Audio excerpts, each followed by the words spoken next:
अध्यक्ष महाराज, मी एका फार महत्वाच्या विषयाकडे शासनाचं लक्ष वेधू इच्छितो। अध्यक्ष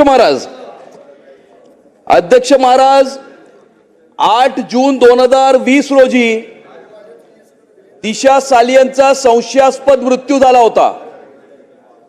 त्यानंतर हा मृत्यू ही सुसाईड आहे अशा प्रकारचा निष्कर्ष हा पोलिसांनी काढला आणि त्यानंतर त्याच्यावरती कोणतीही कारवाई झाली नाही। अध्यक्ष महाराज, महत्वाचं आहे, शासनाने डिसेंबर 2022 मध्ये या विषयासंदर्भातली SIT चौकशी नेमली होती। अध्यक्ष महाराज, या संशयास्पद मृत्यूच्या संदर्भामध्ये देशभरामध्ये नाही जगभरामध्ये मोठ्या प्रमाणावरती संभ्रमाचं वातावरण तयार झालेलं आहे। अध्यक्ष महाराज, संशयाचं वातावरण तयार झालेलं आहे। अध्यक्ष महाराज, आणि त्यामुळे तिचा संशयास्पद मृत्यू व्हायच्या आधी कुठली पार्टी झाली होती का, त्या पार्टीमध्ये कोण कोण सहभागी होते, कोणत्या विषयामध्ये मुळे तिचा संशयास्पद मृत्यू झाला किंवा खून झाला, या संदर्भामध्ये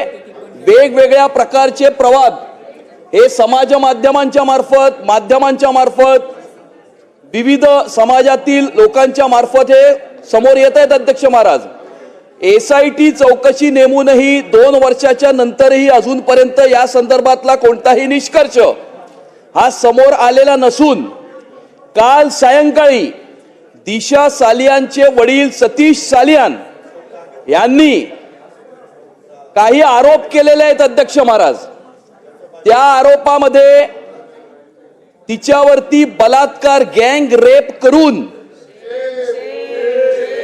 तिचा खून करण्यात आला अशा प्रकारचा संशय त्यांना आलेला असून त्या संदर्भामध्ये माननीय न्यायालयाच्या समोर ते याचिका करीत आहेत। अध्यक्ष महाराज, त्यांनी असं सुद्धा म्हटलंय अध्यक्ष महाराज की त्यावेळेला जे सरकार होतं महाविकास आघाडीच्या सरकारने त्यावेळेला हे प्रकरण दाबण्याचा प्रयत्न केला। अध्यक्ष महाराज, त्यांनी असाही आरोप केलेला आहे की त्यावेळेला मुंबई शहराच्या ज्या महापौर होत्या त्यांना भेटल्याच्या नंतर त्यांची दिशाभूल करण्यात आली, त्यांना समाज माध्यमांसमोर किंवा इतर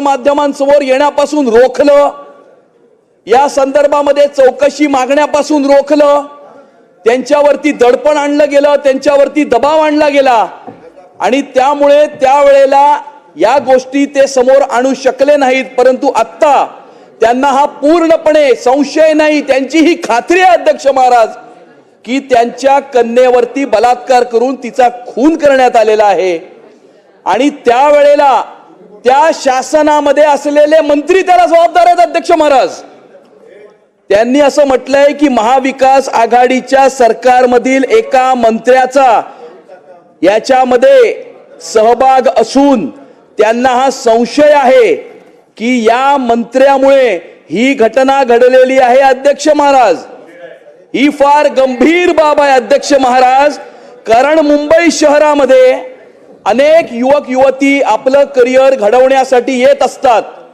आपल्या डोळ्यामध्ये स्वप्न घेऊन या ठिकाणी ते येत असतात। मुंबई हे स्वप्न नगरी आहे अध्यक्ष महाराज, आणि अशी स्वप्न घेऊन या शहरामध्ये राहणाऱ्या युवक युवतींवर अशा प्रकारचे अत्याचार होऊन, अशा प्रकारे त्यांचा खून होऊन, जस्ट बिकॉज कुणीतरी फार मोठा पॉवरफुल व्यक्ती आहे, कुणीतरी सोन्याचा चमचा घेऊन जन्माला आलेला आहे। अध्यक्ष महाराज, म्हणून अशा प्रकारची घटना ही दाबली जाणं, त्याच्या कुटुंबियांवरती दडपण आणणं हे अतिशय गंभीर बाब असून या संदर्भामध्ये माझी शासनाला ही विनंती आहे। अध्यक्ष महाराज, एक मिनिट, माझी शासनाला ही विनंती आहे। अध्यक्ष महाराज, माझे शासनाला हे प्रश्न आहेत अध्यक्ष महाराज की डिसेंबर 2022 मध्ये जी SIT नेमली होती त्या SIT ने काय चौकशी केली, त्या चौकशीचा काय निष्कर्ष आला,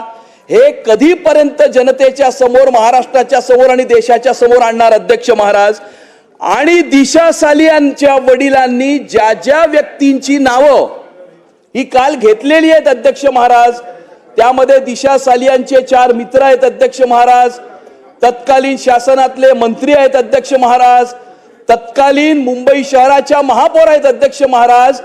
या सर्व व्यक्तींची इंटरॉगेशन ही SIT करणार का? या सर्व व्यक्तींची चौकशी SIT करणार का? आणि गरज पडल्यास या सर्व व्यक्तींचं कस्टोडियल इंटरॉगेशन करणार का? हा माझा प्रश्न आहे अध्यक्ष महाराज. ठीक आहे, चला पुढे जाऊया. अध्यक्ष महोदय या सदर प्रकरणाची मंत्र्यांना काय बोलू? या सदर प्रकरणाची